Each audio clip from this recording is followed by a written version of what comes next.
Welcome back. સમાચારોમાં આગળ વધીએ. અમદાવાદમાં દાગીના પડાવતો આરોપી ઝડપી પાડવામાં આવ્યો છે. હિપ્નોટાઇઝ કરી અને આરોપી દાગીના પડાવતો હતો.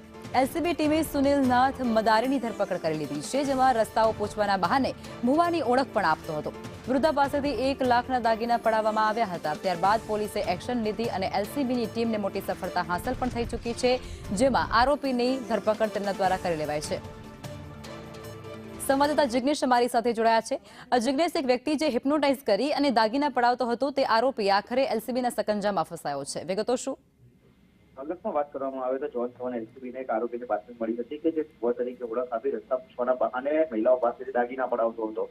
જે આરોપીની જોન થવાના એલસીબીએ ધરપકડ કરી તેનું નામ સુનિલનાથ મદારી હોવાનું સામે આવ્યું છે અને તે મહિલાઓને જ માત્ર ટાર્ગેટ કરતો હતો કે જે રસ્તા ઉપર એકલી પસાર થતી હોય તેમને રોકતો, તેમને વાતો કરતો અને તેમને હિપ્નોટાઇઝ કરી તેમની પાસે દાગીના પડાવી લેતો હતો. જોન થવાના એલસીબી આરોપીની ધરપકડ કરી અને આરોપીએ અન્ય કઈ જગ્યાએ ગુના આચર્યા છે, કેટલી મહિલાઓને ટાર્ગેટ કરી છે તે મામલે વધુ તપાસ કરી રહી છે. જી આભાર જિગ્નેશ.